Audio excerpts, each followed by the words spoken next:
Saludos cordiales a todas y todos los que estáis una semana más en una oportunidad nueva, ahí detrás de los auriculares y de los altavoces, escuchando, ansiosos, porque yo os conozco y sé cómo sois, por esta nueva charla que os traemos hoy en FacMac. Bueno, ya habéis visto por el que, como todo esto es en diferido, pues ya habéis visto cuál es el título, así que ya sabéis de qué va a tratar la cosa, pero no sabéis lo difícil que es que alguien que está todo el día mirando hacia el cielo baje a la tierra. Entonces, que sepáis que para mí es un orgullo haber conseguido que finalmente hoy Federico Di Bruno venga a hablar con nosotros para contarnos estas cosas de las que oímos hablar y sonreímos y asentimos como cuando no nos estamos enterando de nada, pero que algo nos dice que no es todo tan sencillo como nos lo plantean. Entonces, para mí es un privilegio poder traer a FacMac a alguien que sabe tanto de esto y de los cuales no abundan. Por eso no creo que hayáis escuchado en muchos sitios más hablar de esto. Y entonces tengo muchas ganas de hablar con él. Federico Di Bruno es el director de Spectrum, que bueno, lo vamos a decir espectro para que no parezca malo malísimo de todos los podcasts del mundo, pero es el director de Spectro en ASCAO, que es un acrónimo que son las siglas de ASCAO, que luego él dirá lo que significa, porque yo me niego a avergonzarme a mí mismo con mi pronunciación inglesa, pero que ya habéis oído hablar de ello porque ya estuvo en este podcast Juan de Dios Santander Vela hablando, que es, por cierto, por supuesto, quien nos ha puesto en contacto, por lo cual muchas gracias, Juan de, como siempre, eres un amigo y un abrazo muy fuerte. Y bueno, entonces vamos a seguir hablando con él de estas cosas de los satélites que a todos nos pillan un poquito fuera de órbita. Perdonadme el chiste fácil. Buenos días, buenas tardes, buenas noches, Federico. Bienvenido a las charlas de FacMac. Hola Alf, muchas gracias y mil disculpas por el tiempo que tardamos, pero bueno, muy feliz acá de estar con vos y tener la oportunidad de tener esta charla. Genial. Lo primero, para que a la gente se le disipen las dudas, tú de Cáceres no eres, ¿no? No, no, yo soy argentino. No me digas, nunca lo hubiera adivinado. Así es. Se van a dar cuenta por el mal uso del español, pero bueno, haremos lo posible. No, y entonces cuéntanos esto, o refrescanos esto del que yo he dicho, ASCAO, ASKAO, que es como si Totalmente. fuéramos unas groupies aquí animando a un equipo. Seguro, seguro. Cuéntanos. Sí, el SKAO, es SKAO, es el Square Kilometer Array Observatory. Todo el nombre es complicado, básicamente es para decir que esta empresa que está radicada, el headquarters de la empresa, la casa principal está en Inglaterra, es, es una empresa internacional, es un organismo internacional formado por alrededor de 14 países y estamos, estamos construyendo dos radiotelescopios, los radiotelescopios más grandes del mundo, uno en Australia y otro en Sudáfrica.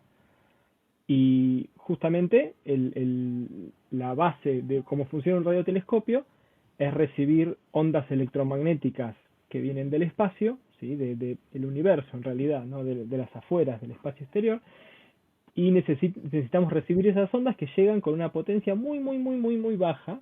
Es como el equivalente a escuchar un sonido muy, muy, muy bajito, como si estuvieras en una habitación donde hay mucho ruido, ¿no? Entonces el espectro radioeléctrico, hay mucha gente, muchas aplicaciones que usan el espectro radioeléctrico, como todos sabemos, celulares, televisión, radios, un montón de cosas usan distintas frecuencias del espectro radioeléctrico, Uh-huh. y radioastronomía necesita escuchar esas mismas señales de radio que llegan a la Tierra en distintas bandas de frecuencias. Y ahí es donde entra el trabajo de esta gente que hace Spectrum Management, que la traducción sería el manejo del espectro, Uh-huh. que tratamos de proteger ciertas bandas del espectro radioeléctrico, ciertas frecuencias, Uh-huh. porciones del espectro radioeléctrico, que están reservadas para radioastronomía. Entonces nosotros vamos a distintos grupos internacionales, nacionales y regionales también, tratando de de proteger estas bandas, ver las distintas nuevas aplicaciones que se usan o nuevas propuestas de aplicaciones para usar el espectro de manera más eficiente, para incrementar las conexiones de teléfonos celulares, por ejemplo, o nuevas aplicaciones de satélites. Y gente, por supuesto, propone estas nuevas aplicaciones y tiene que usar ciertas partes del espectro radioeléctrico. Y nuestro trabajo como Spectrum Managers es asegurarnos de que esas nuevas aplicaciones no van a generar interferencia en los telescopios que no les permita escuchar las señales que vienen del espacio. Dice, Vale, básicamente. por poner un poco de cultura en toda nuestra vacío mental, ahora todo el mundo tiene en la cabeza el James Webb. Cuéntanos la diferencia, porque claro, para nosotros los terrícolas telescopios son todos iguales, pero sospecho que Claro, no claro, es igual, que no es lo mismo definitivamente. un James Webb que los vuestros del kilómetro cuadrado Sí. este. En realidad, el principio básico es el mismo. Son distintos tipos de antenas o de receptores, digamos, recibiendo ondas electromagnéticas. ¿Sí? Ujú, Planteémoslo desde ese punto de vista. El tema es que la luz que nosotros vemos todos los días, que usamos para poder ver, es ujú. una onda electromagnética de muy alta frecuencia y nuestros ojos particularmente están preparados para detectar ese tipo de onda electromagnética que lo vemos como luz. ¿Sí?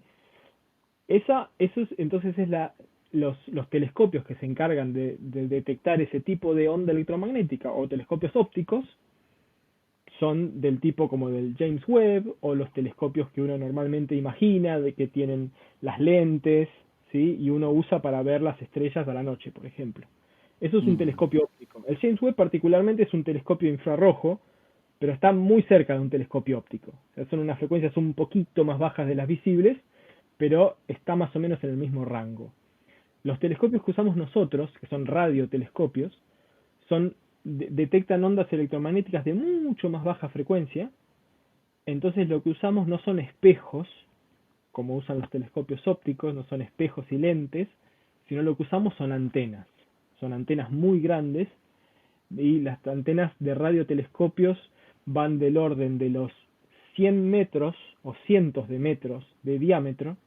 Hay una antena en China que tiene 300 metros de diámetro, Madre el mía. plato reflector. ¿Sí? Imagínate lo que puede ser estar parado ahí adentro. Sí. Y hasta distintos tipos de antenas. Por ejemplo, hay una antena en Alemania que tiene 100 metros de diámetro y es totalmente móvil. O sea, es una antena que se puede mover en los tres ejes mirando para todos lados en el cielo y tiene 100 metros de diámetro. Y acá en Inglaterra hay una, particularmente donde está nuestra oficina, en Manchester, que tiene 67 metros de diámetro. O sea, antenas muy grandes. O en el caso particular de SKA, nosotros lo que usamos es lo que se llama un arreglo de antenas, que usamos un montón de antenas de distintos tamaños. En Sudáfrica particularmente son reflectores de 13 metros y en Australia tenemos otro tipo de antena más parecido como a un pinito de Navidad, se parece la antena. Es una antena de 2 metros de alto y Ujú. como un pino de Navidad de alambre. Y de esas antenas vamos a fabricar 133.000. 133.000. 133.000 antenas de esas distribuidas en un área como de 65 kilómetros de diámetro, una cosa así. O sea, el Ujú. telescopio es muy, muy grande.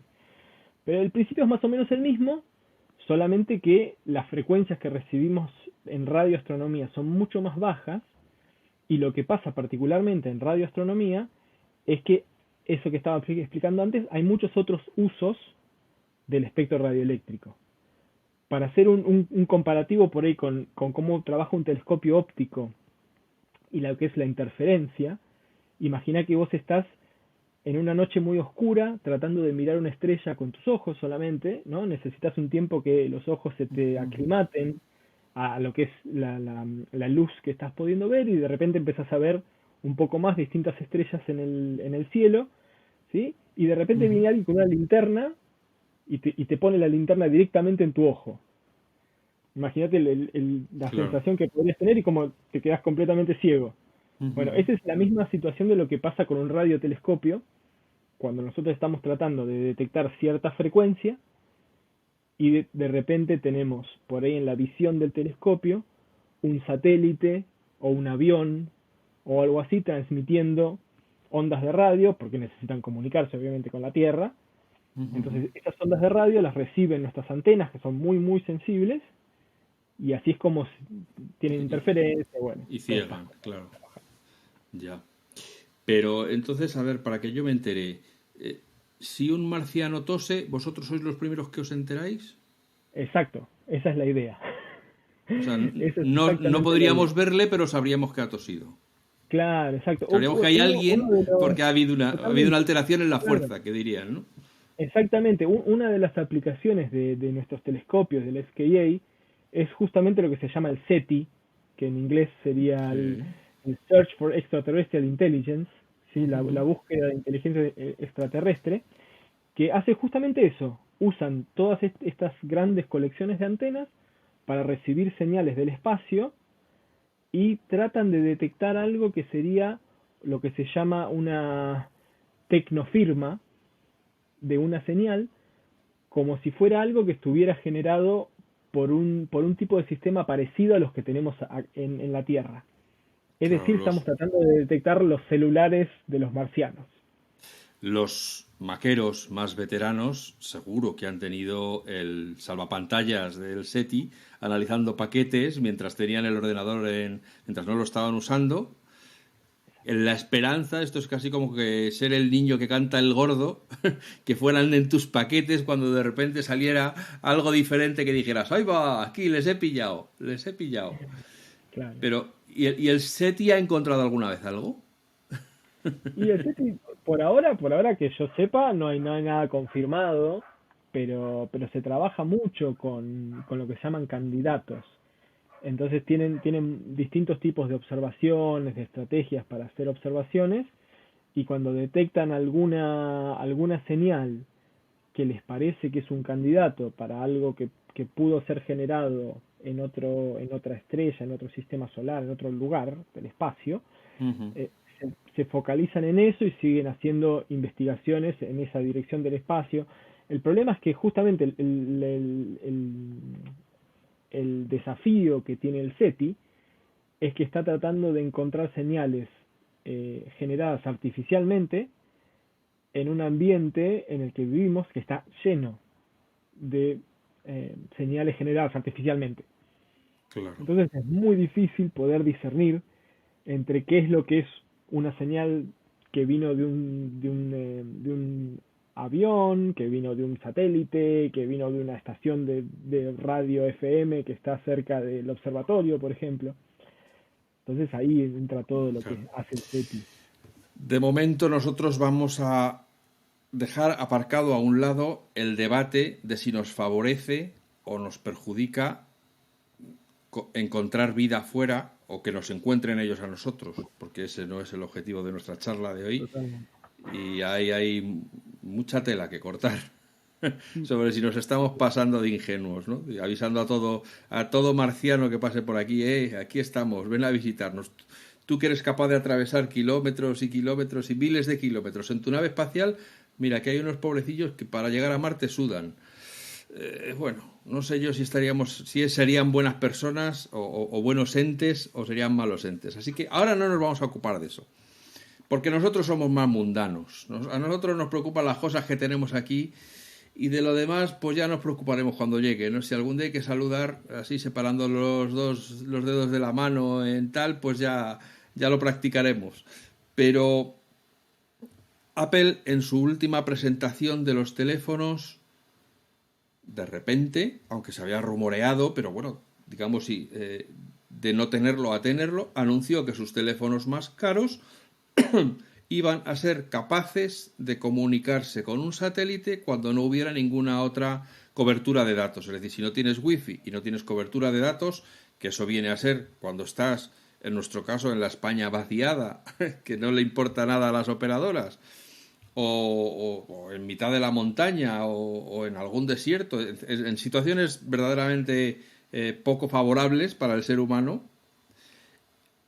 tú podrías usar tu teléfono para enviar mensajes cortos a un satélite que ya se encargará él de redirigirlos a los servicios de ayuda para intentar que te lleguen. De momento, este sistema está solo disponible en Estados, o va a estar solo disponible en Estados Unidos, pero ya se ha anunciado que en unos meses va a llegar a más países, incluso de Europa, como Alemania, Inglaterra, etcétera. De momento España no está en la quiniela, pero es de suponer que dentro de otros tantos meses pues el sistema se extenderá, porque al final el objetivo de los satélites es estar circundando la Tierra continuamente, así que sí, estamos permanentemente cubiertos de satélites, así que no les costará mucho que también el resto del mundo tenga acceso a esta tecnología, ¿no?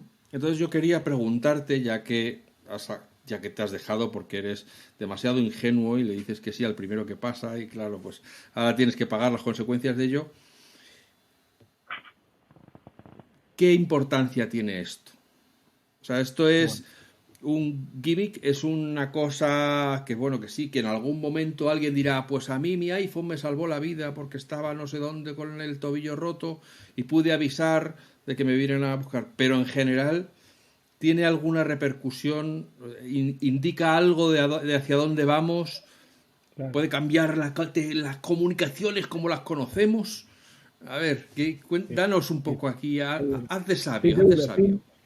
Sin entrar demasiado en toda la parte de la aplicación y cuáles son los beneficios de tener esto, que son bastante obvios, ¿no? Poder Ujú. comunicarse con el celular en un sitio de emergencia, la verdad que es muy bueno, así que vale, para eso no hay mucho que comentar. Pero del punto de vista del uso del espectro radioeléctrico, esto es una aplicación bastante, no diría nueva, porque hay sistemas de telefonía celular, ¿no? Existe la red Iridium, por ejemplo, que vos necesitas un terminal específico, bastante grande, para poder comunicarte Ujú. con otro tipo de terminal de ese, de Iridium, pero necesitas un dispositivo particular. La diferencia con esto es que aparentemente lo que pudo hacer Apple es integrar en el chip de comunicaciones del iPhone 14, creo que es, Ujú. pudieron integrar lo que se llama un transponder, sería el transmisor y el receptor, que trabaja en una banda de frecuencias muy específica que la puede usar un sistema de comunicaciones geoestacionario, o sea que directamente el teléfono celular se comunica con un satélite que está a 35.000 kilómetros de altura o de distancia, si querés, de la Tierra, en lo que se llama el cinturón de Kuiper o la órbita geoestacionaria. Y la particularidad que tienen estos satélites es que están fijos en el cielo. ¿Sí? Entonces, si uno O sea, está... van girando al mismo tiempo que la Tierra, por así Claro, decirlo. exacto, exacto. Son satélites geoestacionarios. Y entonces el anuncio de Apple es que usando este chip, lo que hacen es cuando el celular no tiene cobertura, aparentemente, es más o menos lo que estuve leyendo, tienen una aplicación dentro del celular que te explica cómo orientar el celular para que lo puedas orientar directamente hacia donde está el satélite geoestacionario con el que te puedes conectar, que en este caso, si estás en Estados Unidos, tendrías que mirar hacia el sur. Si pensás en lo que es la Tierra y los satélites geoestacionarios están más o menos en el Ecuador, entonces tendrías que mirar hacia el sur, a 35.000 kilómetros de distancia, y apuntando el celular de esa manera, el celular se conecta al satélite geoestacionario y te permite hacer una conexión de ancho de banda muy pequeño, porque justamente la señal para que llegue desde el celular hasta el satélite geoestacionario, obviamente el celular no tiene demasiada potencia, ¿sí? Y además están optimizados para no usar demasiada potencia, entonces necesitas mandar muy poca información para que pueda llegar hasta el satélite geoestacionario. Eso es lo que están pudiendo usar en el iPhone 14. ¿No? Pero a ver si yo te he entendido bien. O sea, estos satélites con los cuales se comunica el iPhone, digamos que todos están en fila india alrededor de la Tierra, alrededor del Ecuador. Entonces, Exacto. aunque las diferencias de distancia sean deleznables para 35.000 kilómetros, pero digamos que si yo me intento comunicar con el satélite cuando estoy en Ecuador o cuando estoy en Finlandia, en Finlandia tarda más en llegar la comunicación al Sí, satélite, más o aunque menos. sea una No, micronésima de segundo, pero es sí, sí, para sí, que, para que obviamente sí. comprendamos que hay más Claramente sí, porque, distancia. exacto, si lo pensás de una manera geométrica, ¿sí? Vos tendrías Mi el señal tiene cinturón que del... viajar más lejos si estoy en Claro, Finlandia. exacto. Estás un poco más lejos si estás en Finlandia que si estás directamente en el Ecuador. Pero igual los links de comunicaciones están pensados justamente para que alguien en latitudes muy altas, como en Finlandia, se pueda de cualquier manera comunicar Ujú, con ujú. estos satélites. La única diferencia que habría si estás, por ejemplo, en Ecuador, sobre el Ecuador, o si estás en Finlandia, es cuál sería la posición en el cielo a la que debieras apuntar. Claro, en un Nada caso más. lo tendría que poner sobre mi cabeza y en el otro Exacto. lo Si estuvieras tendría en que el poner, Ecuador, digamos, exacto. y en el otro lo tendría que apoyar a lo mejor en mi pecho para que saliera así como Claro, en claro, diagonal. exactamente. Ya, ya, ya, Exactamente. ya. Sí, sí, sí. Pero claro, claro, 35.000 kilómetros son muchos kilómetros. O sea, yo me pongo a andar y tardo un tiempo en hacerlos, ¿eh? Sí, sí, definitivamente. Eso quiere decir que esto es lo que da de sí la tecnología, ¿no? No, o sea, puedes enviar mensajes cortos, pero tampoco esta tecnología tiene una línea de progreso que digas, no, de aquí a 5 años estaremos hablando vía satélite. O sea, eso Bueno, requeriría otro ahí tipo de satélites. es que esa es la situación que está pasando ahora. Eh, un- una, Uno de los anuncios que pasó hace poco fue este, ¿no? De los iPhone que se van a Ujú, poder comunicar con los satélites de Global Star, que es una ujú. compañía que tiene satélites geoestacionarios, y van a poder hacer estas conexiones de bajo ancho de banda o de mensajes cortos, SMS, de ese tipo de cosas, ¿no? Usando el satélite como un Ujú. relay, el satélite y vuelve.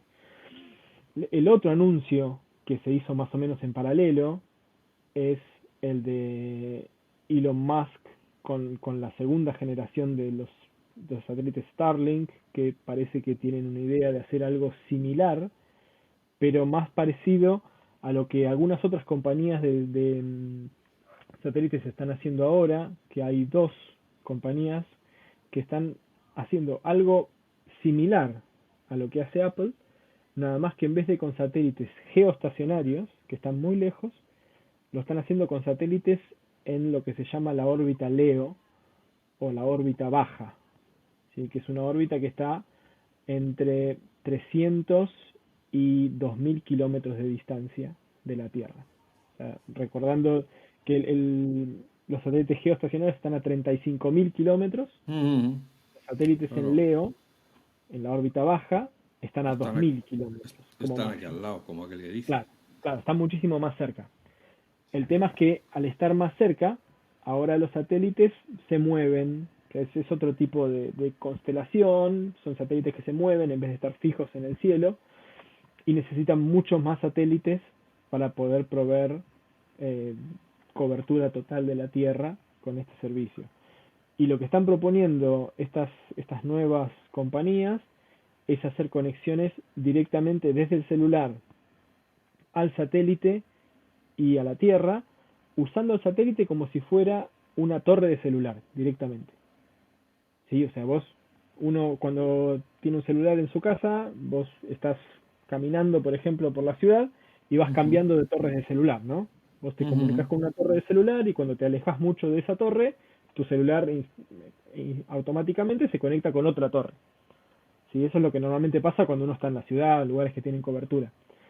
Cuando la propuesta que tienen estas nuevas compañías es que si vos supone que seguís caminando hasta que llegas al borde de la ciudad, donde perdés la conexión, no tenés otra torre siguiente, lo que haría tu celular es, en vez de conectarse a una torre sobre la Tierra, se conecta a una torre en el espacio. Pero aún así, 2.000 kilómetros, el sonido tarda en ir y Sí, volver un ratito. no, totalmente, totalmente, pero no es tanto, no O es sea, es como, tanto, bueno, porque, todos hemos visto en la televisión cuando intentan conectar vías con un periodista claro, sí, que sí, está sí, destacado en algún punto, desde que claro, acaba el locutor hasta que el periodista empieza a mover la cabeza sintiendo porque le está sí, llegando lo que le ha dicho el locutor y empieza claro. a responder. Bueno, eso justamente normalmente son las comunicaciones con satélites geoestacionarios. Ujú. porque la señal desde la Tierra hasta el satélite geoestacionario tarda, si no me equivoco, del orden de los 10 milisegundos o más, que en lo que son comunicaciones electrónicas es bastante tiempo. Entonces hasta que llega la señal hasta el satélite y vuelve, y todos los sincronismos y todas las cosas que hay en el medio necesitan un montón de tiempo. La propuesta justamente de todas estas otras constelaciones es de traer los satélites mucho más cerca de la Tierra y crear lo que se llama banda ancha de low latency, o sea, De baja de latencia, baja sí. Baja latencia. latencia. Gracias. Que justamente es eso, es traer los satélites mucho más cerca de la Tierra. El problema es que al traer el satélite más cerca de la Tierra, si imaginás que es una linterna iluminando la Tierra, Claro. cuanto más lejos estás, más Más grande es, abarcas. Claro. claro, exacto, lo que se llama la pisada. Si vos estás mucho más cerca, la pisada es mucho más chica, más pequeña, Es más un foco. entonces necesitas más satélites. Y ahí Ujú. entramos en toda esta era de las mega constelaciones o las constelaciones muy grandes de satélites, que antes de 2019, la constelación más grande de satélites tenía 60 satélites, 66, en baja órbita, alrededor de 600 kilómetros de la Tierra. Y ahora, en 2 años, pasamos de a ver, más o menos en Leo, en esta órbita baja, había del orden de 2000 satélites en total. Ahora, desde 2018 hasta 2022, pasamos a tener más de 5500 satélites. Se duplicó la cantidad de satélites en 2 años, más o menos. Ya. Y eso es una locura para lo que era la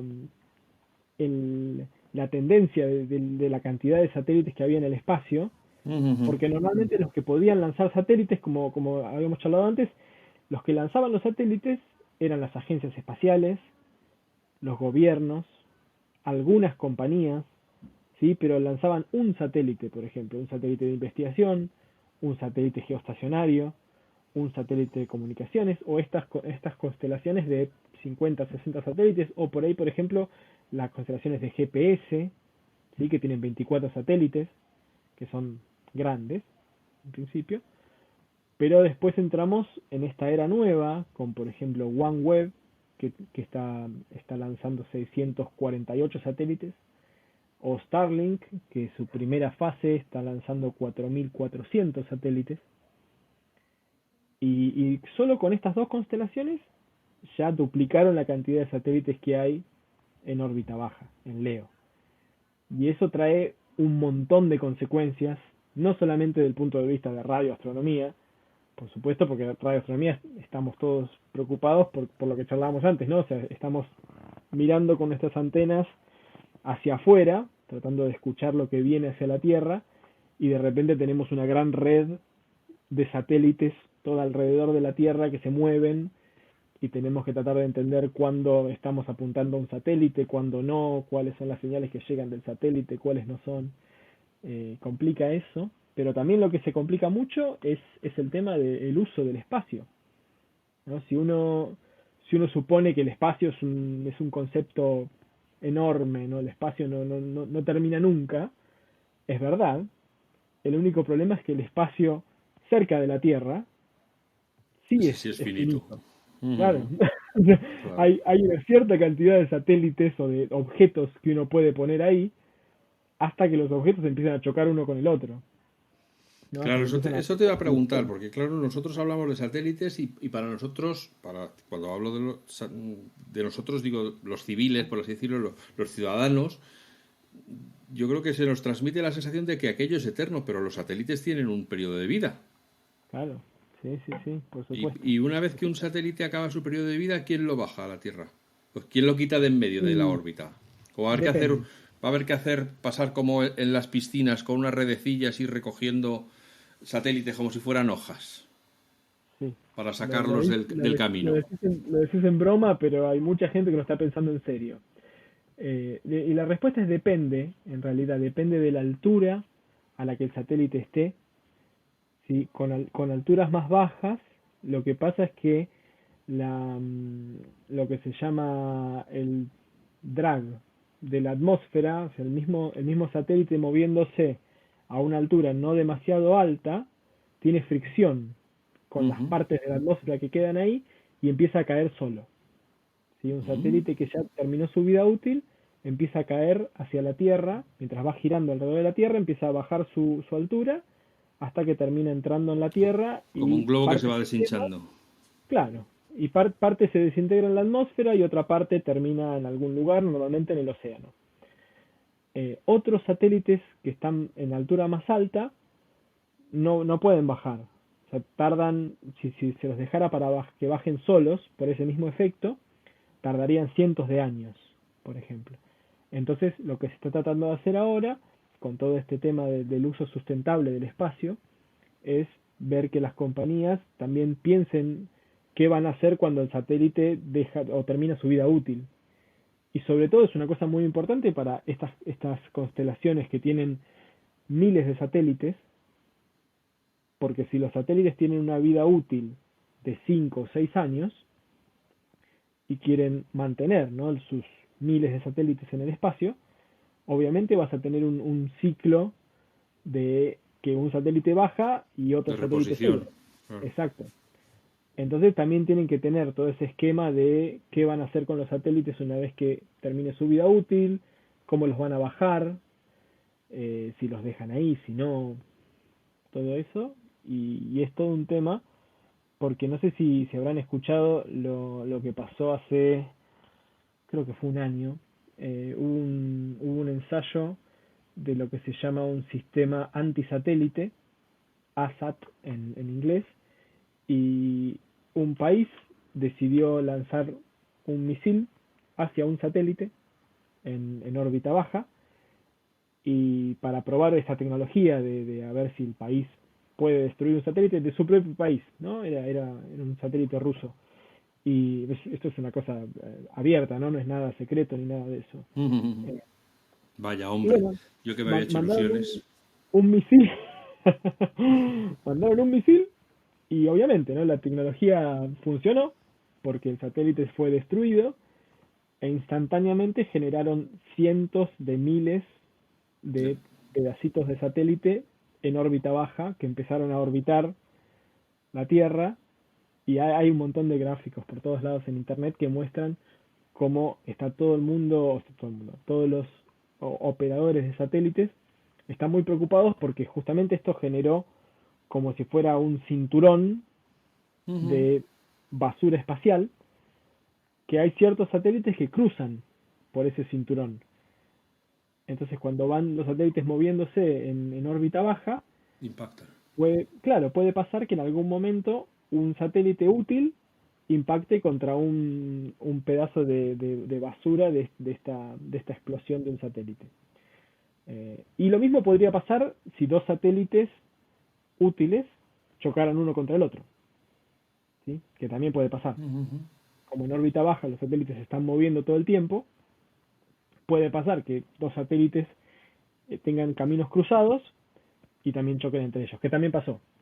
Pasó entre dos satélites, eso fue hace más o menos 10 años, creo, eh, que también se chocaron dos satélites uno contra el otro, se destruyeron y también generaron un montón de basura y eso todavía la gente que trabaja en el tema de lo que se llama el Space Situational Awareness, la situación del espacio, eh, sigue todos estos pedazos de basura que quedaron de esa colisión y todavía las tienen en todos los catálogos que uno puede entrar hay ciertas páginas de internet que te muestran como si fuera un mapa de la Tierra visto desde lejos y ves todos los puntitos que son satélites y cuáles puntitos son basura y se ve todo eso, es impresionante.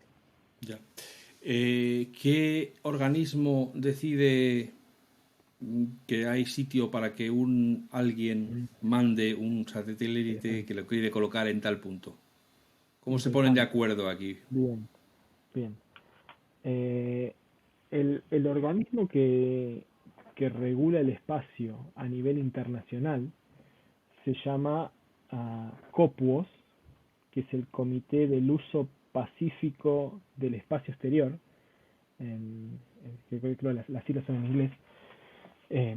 Y este comité es parte de las Naciones Unidas, porque justamente el espacio es un ambiente internacional, ¿no? No hay ningún Claro, país es que, neutral. que Sí. sea dueño del espacio, Ujú. ¿sí? Entonces, este comité, que se llama COPUOS, fue el que allá por el 60, más o menos, eh, decidieron un tratado internacional, que es el Tratado del Espacio Exterior, se llama OST en inglés, el Outer Space Treaty, y define las reglas para usar el espacio exterior.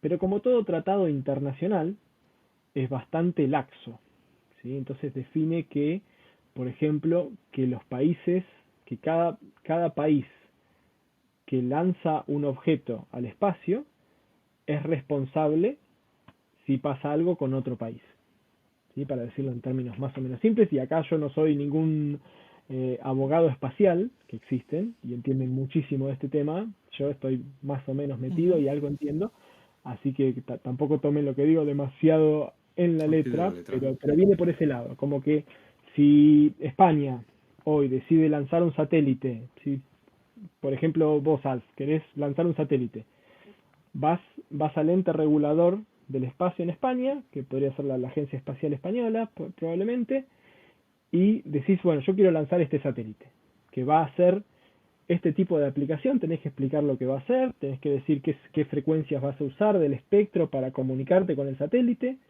¿sí? Y tenés que explicar cuál es tu plan para el satélite, dónde lo vas a poner, otras cosas, y el ente regulador dice, bueno, ¿sí? Aceptamos que lo lances. Entonces vos después por ahí tenés que ir a otro país a lanzarlo, pero es España el que lo lanza, ¿sí? Entonces, si después tu satélite va al espacio exterior y se impacta contra otro satélite, por ejemplo, de China, Inglaterra, vamos a poner uno fácil. No, no, vamos a ah, poner ya, China. bien, China, bueno, te impacta con un satélite chino, el que tiene que responder al gobierno chino es el gobierno español. Trabaja a nivel de países. ¿Sí? Entonces el gobierno español es el responsable de esa situación, ¿sí? De esa situación hipotética. Entonces, al fin y al cabo, el que define quién puede o no lanzar algo al espacio es a nivel de país. ¿Sí? Un país pone las reglas para decir, estas son las reglas que un individuo o una organización tiene que cumplir para poder lanzar algo al espacio. Y has dicho que me tendría que ir a otro país a lanzarlo. Y depende si el país en el que estás tiene la posibilidad de lanzarlo o no. No estoy tan seguro, pero me parece que en España no hay lanzadores de satélites, creo. Ajá, ajá. Podría estar equivocado. Vale, vale. Eh, pero, por ejemplo, todos siempre vemos las fotos o los videos de los lanzamientos de Cabo Cañaveral o cosas así de Estados Ujú. Unidos, ¿no?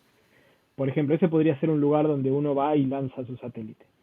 Si vos agarras tu satélite, te vas a otro país, lo pones sobre el lanzador y el lanzador es el encargado de llevarlo hasta la atmósfera y dejarlo girando donde vos querés que termine y ahí te conectás con el satélite, ¿sí? Ya, ya, Pero ya, ya.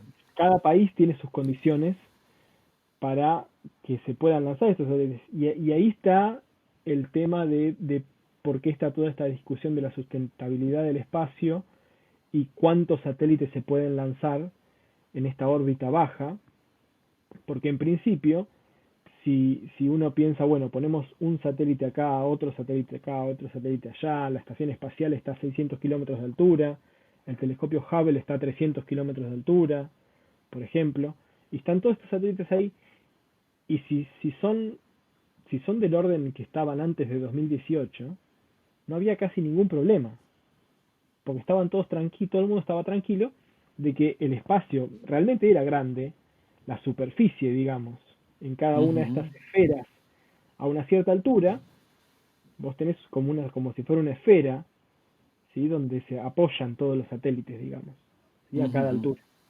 Entonces, los satélites que están a distintas alturas no tienen probabilidad de colisión entre ellos, ¿no? Porque es como que está uno moviéndose a distinta altura, en otra esfera. Pero el problema es que cuando empiezas a poner demasiados satélites, empiezan a aparecer estas situaciones y las, las condiciones donde cada país le pone a la empresa que quiere lanzar X cantidad de satélites cambia. Entonces uno, si está en Estados Unidos y quiere lanzar un satélite desde Estados Unidos, tendrá unas ciertas condiciones que le imponen la FCC y creo que es la FAA, me parece que es la otra organización en Estados Unidos, donde uno tiene que ir a pedir que le dejen lanzar su satélite. Y si estás en Ruanda, por ejemplo, que es otra de los países que tiene lo que se llama un filing, que es la intención de lanzar una cierta constelación, será distinta las condiciones que tienen. Y particularmente, por ejemplo, desde Ruanda hay un filing de estos que tienen la intención, o por lo menos es el plan en este momento, de lanzar una constelación de 327.000 satélites. ¿Qué me estás contando? Claro. Federico, Exacto. ¿qué me estás contando? Exacto. Pero vamos a ver, por poner al tipo que todos conocemos, Elon Musk ha ido al comité este de adjudicación de espacios diciendo, oye, que me voy a poner a lanzar aquí cacharritos al espacio, y se lo han autorizado. Ajá. Sí, en parte. La respuesta es en parte. La primera fase de la constelación Starlink está autorizada y está autorizada también a nivel internacional para tener 4.400 satélites. Ahora, la segunda fase, Para eso nos preguntaron a vosotros, ¿no? no, no, pasa que tiene distintos niveles la regulación, la regulación de los satélites, porque una cosa es las condiciones nacionales para poder lanzar un satélite y después el segundo paso que hay es el uso del espectro radioeléctrico. ¿Sí? Es el uso de las frecuencias que el satélite que yo estoy enviando, por ejemplo, cuáles frecuencias va a usar para comunicarse con la Tierra. Y eso sí se coordina a nivel internacional, porque justamente como un satélite cuando está en el espacio va a pasar por sobre todos los países del mundo, dependiendo de la órbita obviamente, pero supongamos que lo va a hacer. Entonces, todo el mundo tiene que estar seguro de que el satélite que yo estoy lanzando al espacio no va a usar, por ejemplo, frecuencias de celular. ¿Sí? Porque si no, si yo te mando un satélite y genera una pisada grande, digamos, sobre cualquier país, yo podría estar interfiriendo las comunicaciones de cualquier país en celular, por ejemplo, ¿no? Es como un jammer, una cosa así, que no se puede hacer. Entonces, eso sí se regula a nivel internacional, en la ITU, en la Unión Internacional de Telecomunicaciones, que es otra parte de las Naciones Unidas, donde nosotros trabajamos como Spectrum Managers, y ahí tratamos de ver todos estos temas del uso del espectro radioeléctrico. ¿Sí? Y ahí es donde tratamos de explicar cómo estas nuevas constelaciones tan grandes, usando tanto rango de frecuencias, nos complican mucho del punto de vista de radiotelescopios para poder escuchar las señales del espacio en ciertas frecuencias. ¿Sí? Dependiendo cuál es la frecuencia, por ahí los ves a los satélites o por ahí no, según qué tipo de telescopio estás usando. Pues claro, en urbanismo, una de las cosas que se suele hablar es de cómo la permisividad, que esto lo hemos visto todo en las grandes ciudades, de poner estos escaparates luminosos que son anuncios permanentes, lo que hacen es apropiarse del espacio público que es la acera. Resulta que una acera que debería estar iluminada por las farolas, de repente tiene una contaminación lumínica, bueno, que muchas veces hay más luz que de día, ¿no? Porque hay tal acumulación de pantallas. Entonces, un poco puede estar o puede acabar pasando eso en el espacio, que llegue acabando. Esa es la parte que no comentamos todavía. Tantos bichos volando por encima de nosotros que llegue un momento en que sea imposible mirar hacia arriba sin que te estén pasando todo el rato moscas por delante de la lente. Según lo que dicen los expertos, y acá yo no soy particularmente un experto porque nosotros estamos más focalizados en lo que es radioastronomía, pero lo que tal vez mucha gente lo vio esto, ¿no? De que después de los primeros lanzamientos de estos 60 satélites de Starlink, que se lanzan de a 60 juntos, lo que pasa es que empiezan a subir de órbita en fila. Entonces hay muchos videos de gente que al principio, en 2019, empezaron a decir, ¿qué es esto? ¿Qué es esto? Son los ovnis. Ahí sí. Ujú. Los ET. Porque realmente parecía, eran 60 puntitos, uno atrás de otro, muy brillantes, que se veían con el ojo normal. O sea, uno miraba al Ujú. cielo y veía las 60 lucecitas que se iban moviendo. Y lo que estaba pasando es que justamente estos satélites reflejan mucho la luz, y entonces cuando la parte de la Tierra donde uno está parado se mueve y se aleja del Sol, o sea, pasamos a la noche, pero los satélites, al estar mucho más arriba, todavía están iluminados por el Sol, son visibles. Entonces se pueden ver, y eso, Es un reflejo, no es que lleven un motor que van quemando claro, gasolina, exacto. no No, es no, un reactor. no es que generan luz, no es que están quemando nada, sino que es un reflejo directamente de la luz solar. Ujú. Entonces, solamente se ven los satélites mientras les da el sol, y después, cuando siguen girando, pasan por el cono de sombra de la Tierra, y ahí ya no se ven más, y después, cuando salen por el otro lado de la Tierra, de nuevo se iluminan, y una persona que está de ese lado los podría estar viendo cuando empieza a amanecer, ¿sí? Ujú. Entonces, eso tampoco no es una cosa nueva, ¿no? Los satélites en baja órbita existen hace años, no cientos de años, pero más o menos 50 años o más.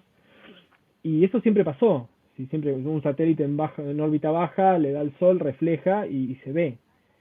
El tema es que la cantidad de satélites es el cambio ahora.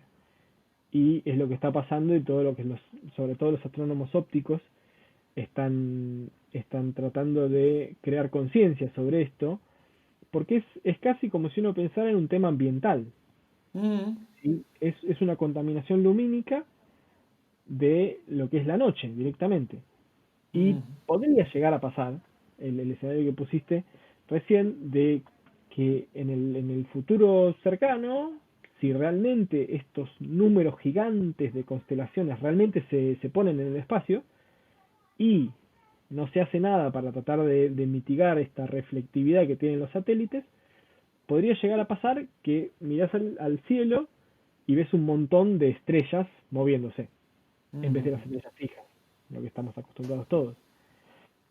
Y eso obviamente también tiene un montón de implicaciones para lo que son los telescopios ópticos.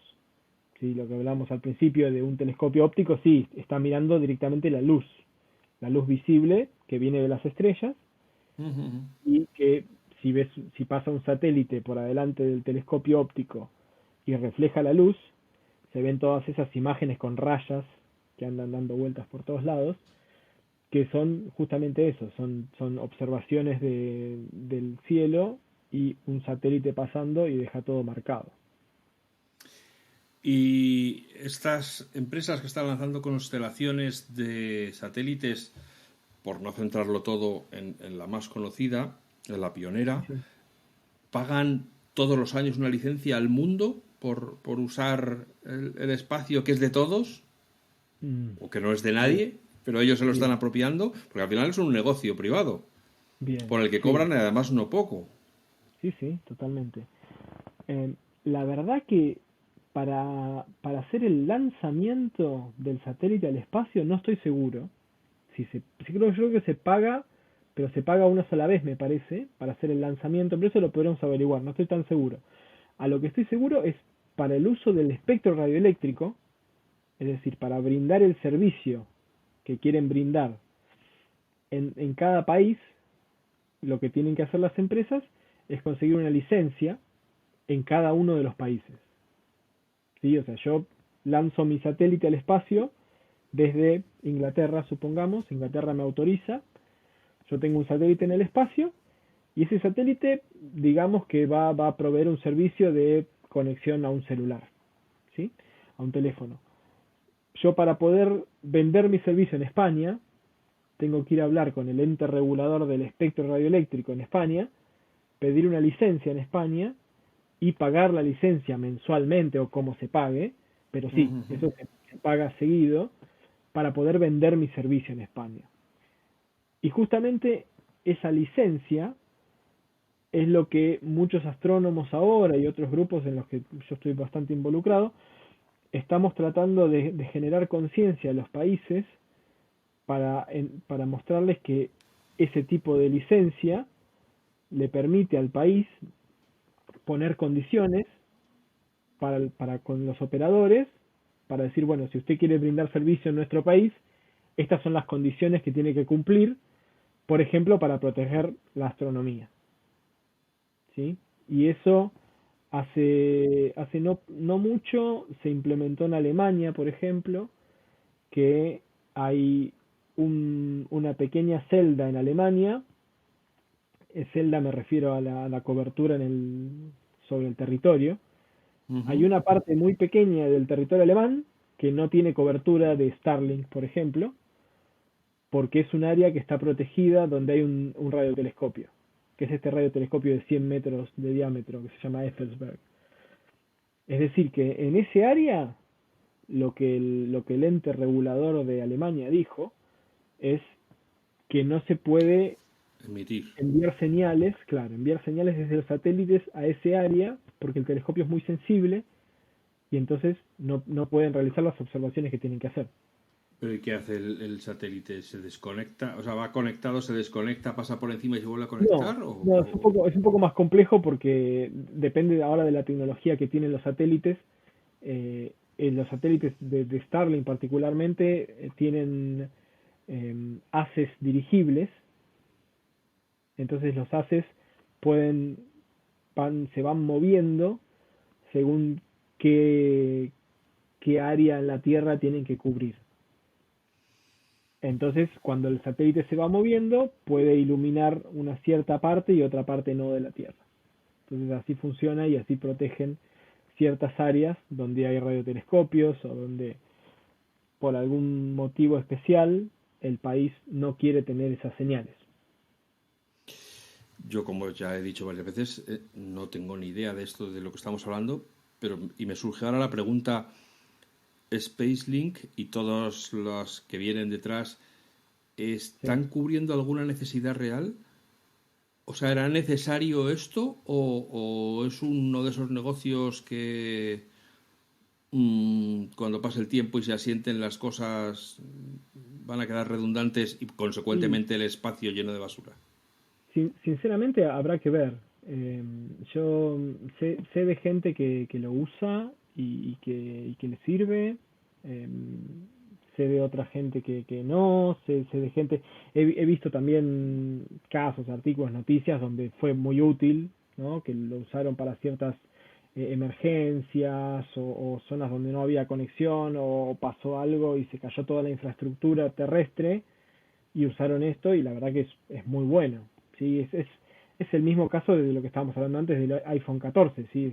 Estás en algún lugar donde no tenés ningún tipo de conexión, Ujú. tener este tipo de conexión es, es un Porque avance, ¿sí? Es todos bueno. estos están en Leo, ¿no? Donde has dicho tú antes, en la Claro, órbita claro, baja. claro. Que es bueno. Ahora, lo que yo siempre me pregunto cuando estamos en estas situaciones es el caso de que el avance de la tecnología siempre viene con sus condiciones, ¿no? O con sus impactos o su parte negativa.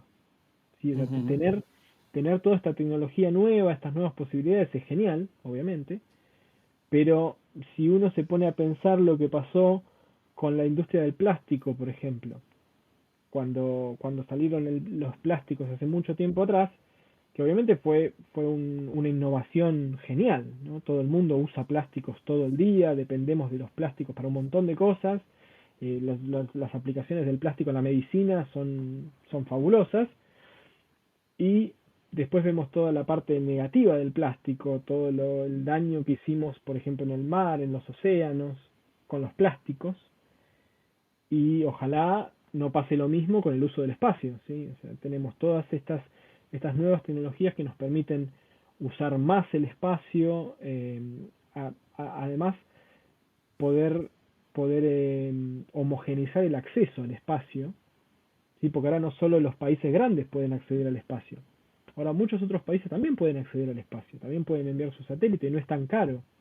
¿sí? Que también Ujú. es genial, ¿sí? Porque se genera progreso, se generan muchas cosas que son buenísimas, pero al mismo tiempo está el otro lado, ¿no? Está la sustentabilidad del espacio, está qué puede pasar si los satélites empiezan a chocar unos contra otros, que no es algo que vaya a pasar ahora, ¿sí? Pero se pronostica, si la tendencia sigue igual de la cantidad de satélites que estamos poniendo día a día en órbita baja, se pronostica que esto puede llegar a ser un problema. Entonces ahí está el tema, ¿no? ¿Cuál es el balance entre qué buen progreso estamos teniendo, qué buena es la tecnología y cuál es el impacto que Ujú. como humanidad estamos teniendo en nuestro ecosistema? Que al fin y al cabo la órbita baja es parte de nuestro ecosistema ahora, porque nosotros dependemos de los satélites, ¿sí? Dependemos de todo lo que está pasando en el espacio, es una cosa que usamos día a día, ¿sí? Los GPS, la conexión satelital, las observaciones desde el espacio, las observaciones de la Tierra que nos permiten pronosticar el clima, ¿sí? Son tantas cosas de las que dependemos Ujú. que es muy importante que puede llegar a pasar si en algún momento convertimos a toda esa órbita en algo que no podemos usar más. Sí, un poco fatalista.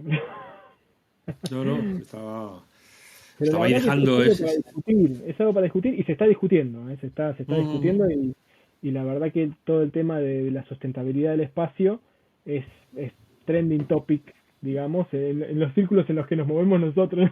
Por ahí no es algo demasiado, demasiado popular para la persona normal, pero y la verdad que es algo que estaría bueno que más gente sepa, porque es esto, ¿no? Uno ve todas estas nuevas aplicaciones y la verdad que es bueno, es genial poder tener más comunicaciones, poder estar más conectado, poder brindarle conexión a los que están incomunicados en ciertos lugares, que está genial, pero a su vez también cuál es el costo de todo eso, que es importante.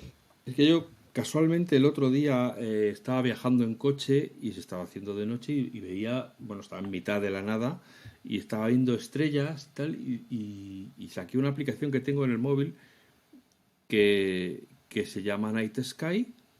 Sí, Ya sabes esto que pones con la cámara y lo pones sí, delante sí, del cielo sí, y te va sí, sí, diciendo las genial. estrellas. Bueno, si te digo que el 100% de los puntos que toqué para saber qué estrella era me decía que era un satélite de Starlink. Es que de verdad que fue una experiencia muy dura. Pero bueno, entonces, ¿qué estoy viendo yo? ¿Eh? O sea, si todo lo que toco resulta que es... Y me marcaba la órbita, o sea, no es que me estuviera vacilando, me marcaba la órbita que Sí, estaba sí, describiendo sí, el satélite. Entonces, sí, sí, llega un sí, momento sí, fue. en que ni siquiera el espacio es lo que era. Sí, la verdad es esa, estamos en este punto de inflexión donde todavía todo el mundo que está analizando esta situación no piensa que sea demasiado tarde, pero hay que actuar, hay que empezar a pensar y hay que pensar del nivel de las autorizaciones de estos sistemas, ¿sí? A nivel de país, de decir, bueno, yo país, ¿cuáles son las condiciones que pido para que una organización, un individuo, quien sea, pueda lanzar un satélite al espacio para proveer cierto tipo de servicio? Que puede ser bueno o no, Ujú. pero lo importante es ese, es cuál es el impacto que va a tener eso sobre nuestro ambiente, ¿sí? Incluyendo astronomía, por supuesto. Mm. Claro, no, pero es que al final puede llegar el caso de que se dé un monopolio en el espacio. Es decir, si no se le pone freno, pues encontraremos que es Elon Musk el dueño del 95% de las comunicaciones de datos a través de satélite. Y desafortunadamente la situación ahora es del estilo de el que primero llega, primero se sirve, digamos, ¿no? Para Ujú, ujú. traducirlo en inglés, Sí, first sí, come, sí, first sí. serve, ¿no? Sí, sí, sí. Y claro, es ese tipo de situación, ¿no? Si uno viene y empieza a poner todos sus sistemas en una misma órbita y la órbita va a quedar llena.